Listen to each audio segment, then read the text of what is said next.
Bueno, pues vamos a meternos de lleno en uno de los conflictos más complejos y devastadores de la historia reciente, conocido por muchos como la Primera Guerra Mundial de África.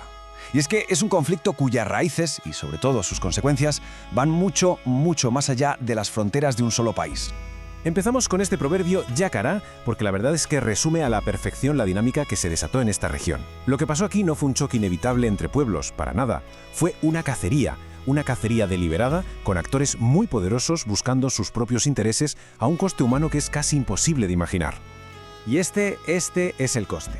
Más de 4 millones de personas. Es una cifra que cuesta hasta asimilar. Y ojo, hablamos solo de las muertes estimadas en la Segunda Guerra del Congo.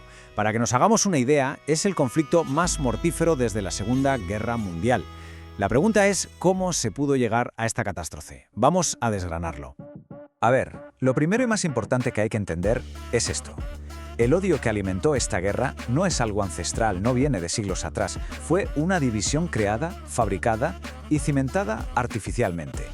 Imaginemos por un momento, antes de que llegaran los europeos, ser Hutu o Tutsi en Ruanda era más parecido a una clase social que a una etnia. O sea, un Hutu al que le iba bien, que acumulaba ganado, con el tiempo podía llegar a ser considerado Tutsi. Había movilidad, era algo fluido. Pero claro, esta estructura social tan flexible fue completamente desmantelada. Y aquí está la clave de cómo se construyó esa división. Los colonizadores, primero alemanes y luego belgas, tiraron del manual de siempre, el famoso divide y vencerás. Decidieron gobernar a través de la minoría Tutsi, a quienes consideraban superiores basándose en teorías raciales sin ningún fundamento. Y así, de la nada, crearon una narrativa de dos pueblos distintos y enfrentados donde antes sencillamente no la había. Y esta idea brillante lo deja todo clarísimo. En 1933, los belgas hicieron obligatorio un carné de identidad donde ponía si eras Hutu, Tutsi o Tua. ¿Y cómo lo decidían? Pues con criterios supuestamente científicos, como medir la altura o el ancho de la nariz. Sería de risa si no fuera tan trágico. Porque de la noche a la mañana una identidad social se convirtió en una categoría racial fija para toda la vida, hereditaria y registrada por el Estado.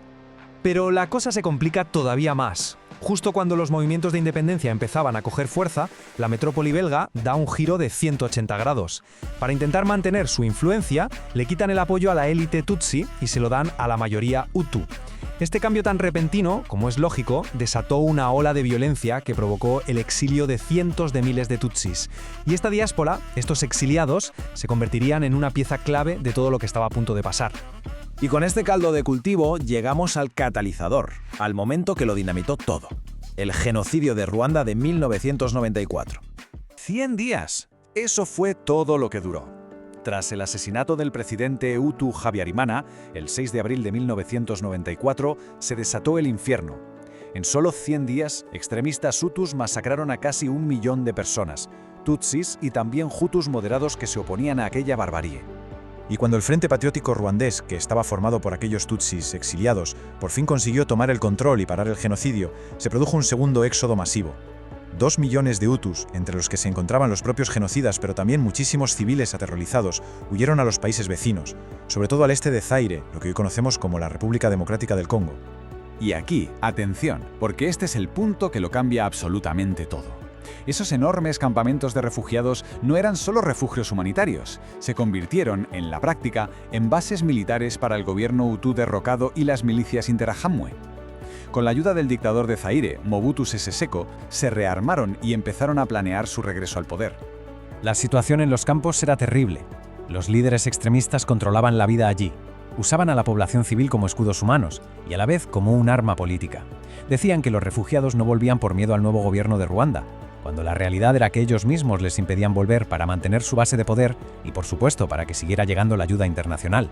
Con los campos de refugiados convertidos en bases militares justo en la frontera, era inevitable. Era solo cuestión de tiempo que el conflicto se extendiera por toda la región. Y así empieza la Primera Guerra del Congo. Las milicias de los campamentos empezaron a atacar a los tutsis que vivían en Zaire desde hacía generaciones, los Banyamulenge. Estos, lógicamente, se defendieron, y el nuevo gobierno de Ruanda, junto con Uganda, vio la oportunidad perfecta para eliminar la amenaza que tenían en la frontera. Así que apoyaron a una coalición rebelde liderada por un antiguo guerrillero llamado Laurent Désiré Kabila, con un objetivo final: derrocar a Mobutu, el dictador que protegía a los genocidas. La campaña fue increíblemente rápida. En solo 7 meses, las fuerzas de Kabila, con un apoyo logístico y militar brutal de Ruanda y Uganda, Cruzaron ese país inmenso y tomaron la capital, Kinshasa. Mobutu huyó y Kabila se autoproclamó presidente. Parecía que por fin había llegado el final del conflicto, pero en realidad solo era el principio de algo mucho peor. Y es justo aquí donde la excusa de la seguridad se desvanece por completo y la guerra se transforma para revelar sus verdaderos y oscuros motivos, los económicos. Fijaos qué giro de guión. Un año después de llegar al poder, Kabila, que ya se sentía un títere de sus aliados, ordenó a todas las tropas de Ruanda y Uganda que se fueran del país. La respuesta fue inmediata y contundente. Ruanda y Uganda volvieron a invadir, pero esta vez no para apoyar a Kabila, sino para derrocarlo a él. Así, sin más, comenzó la Segunda Guerra del Congo. Y esta imagen da una idea de la escalada tan brutal que se produjo. Al menos 9 naciones africanas acabaron metidas en el conflicto. Por un lado, el gobierno de Kabila, apoyado por países como Angola o Zimbabue. Por el otro, Ruanda y Uganda, apoyando a una nueva constelación de grupos rebeldes. El Congo se convirtió, literalmente, en el campo de batalla de medio continente africano. La pregunta es inevitable, ¿verdad? Si el objetivo inicial era la seguridad en la frontera, ¿por qué la guerra se alargó durante años y causó una devastación sin precedentes? ¿Qué mantenía a tantos ejércitos luchando en suelo congoleño? ¿Qué había realmente en juego? Pues la respuesta, como tantas otras veces, está en la economía. El este del Congo es una de las zonas más ricas del planeta en minerales. Minerales como el coltán, que es esencial para los teléfonos móviles y los ordenadores portátiles que usamos todos los días, o el estaño, el oro, los diamantes. De repente el control de esas minas se convirtió en el auténtico motor de la guerra.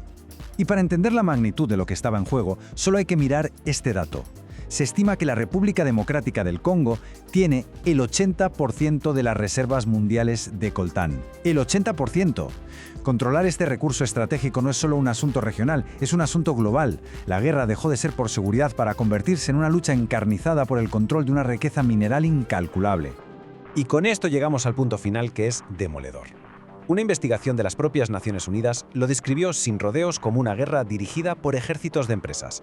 Porque al final, más allá de las etnias y de la política, el conflicto se perpetuó por una red de intereses económicos que involucraba a gobiernos de la región, a grupos armados y a corporaciones internacionales.